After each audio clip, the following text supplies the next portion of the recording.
তার স্বামী হয়েছে। আমরা চাই পরিবারের পক্ষ থেকে ওর আসামিদেরকেও যেন গলায় ফাঁস দিয়ে মৃত্যু দেওয়া মানে আমরা ফাঁসি চাই।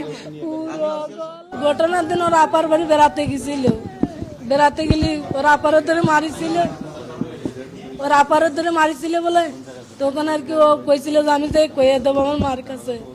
তখনই সেই রাত্রি ওই রকমের ঘটনা ঘটিছে। বড় মায়ের ইচ্ছে আমি তোমার আলাদা করে থুয়ে দিছিল। পরে 11টার সময় আমার কাছে ফোন দিয়েছে যে আপনার মনে অসুস্থ। আমি যাই দেখি যে সদরে ভর্তি করছে মাগুরা দিয়ে তুই উনি পলাইছে ওই মহিলা। যে কি পরিমাণ, যেমন কালকে তার 4বার কার্ডিয়াক অ্যারেস্ট হয়েছে, 4 থেকে 5 বার। আজকে সকালে তার 3বার কার্ডিয়াক অ্যারেস্ট হয়েছে। তার এই কার্ডিয়াক অ্যারেস্টগুলো তো উনি তো ওখানে উপস্থিত ছিলেন। উনি ওনার মেয়ের কষ্টটা এখন একদম চোখের সামনে থেকে দেখছেন।